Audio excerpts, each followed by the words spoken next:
My name is Brian Gibson. I worked at Abbey Road Studios from the end of 1967 to the end of 1998, and since then I've been working as a freelance audio technician specialising in old EMI equipment. Well, the console behind me was originally installed in Abbey Road Studio 3 in early 1971, and it remained in Studio 3 until towards the end of 1974. At the end of 1974, I personally was responsible for removing it and transferring it into Studio 1, where it remained until March 1984. So it spent quite a considerable amount of time in Studio 1 at Abbey Road. Since then, I've worked on it in Los Angeles on behalf of one of its previous owners, and now Gerhard has kindly brought me over to see it in its resting place here in Prime Studio. I would say that I know them pretty well, as probably better than most people. I don't think there's many people that know as much or have had as much experience at repairing them and generally maintaining them as I have. I've been involved, there are a number of them, there's something like 16 or 17 still being actively used. So they're quite a popular item, and people like the sound of them, and I do all I can to keep them running for people.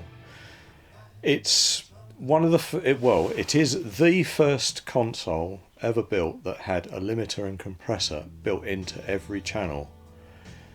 It was specifically built to the requirements of the engineers at Abbey Road. Their input to the original design, which was an 8-track console, dictated how the modules were laid out and the facilities that it had. It was based around the way the engineers at Abbey Road operated in the 1960s. While the desk was installed at Abbey Road, it was in Studio 3, and there was a similar one in Studio 2. As I say, this particular one, which was in Studio 3, eventually got moved into Studio 1.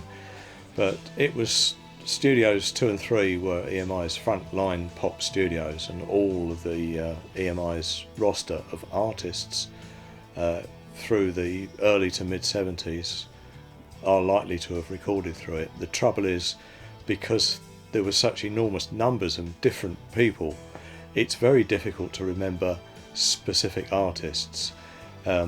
Certainly Pink Floyd used it. The Hollies would have used it. Cliff Richard and the Shadows would have used it. When it was moved into Studio 1, it was used on recording a number of film scores. For example, The Raiders of the Lost Ark, The Jazz Singer with Neil Diamond was also recorded through it. The orchestral soundtrack to Pink Floyd's Wall film were all recorded through this particular console.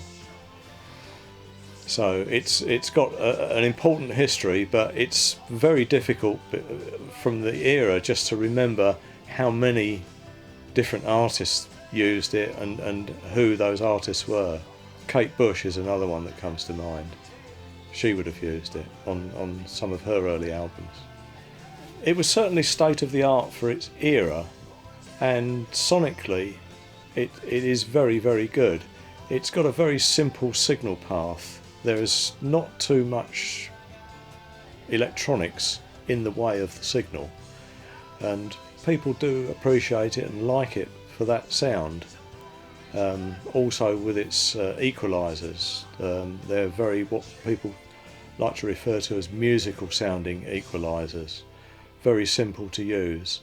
I remember that when this desk was removed from Studio 3, it was replaced by a Neve desk, which was the first non-EMI built desk that Abbey Road had ever had, and it had very comprehensive equalisation on it. But one of the engineers, Jeff Emerick, who was the Beatles engineer on several of their albums, when he was using the Neve for the first time, he said, you have to work at it to get the sound the way you want it. He said, with the EMI desk, you just turn one knob and you can hear the difference, whereas on the Neve you had to turn about 3 knobs before you could hear the difference. So he liked the simplicity of the EMI approach. I don't know how many consoles were actually manufactured. They were produced by EMI for EMI's own use. They weren't manufactured on a commercial basis for sale. They were built for use in EMI's own recording studios, of which there was a network throughout the world, in Europe, Africa, the Far East and South America.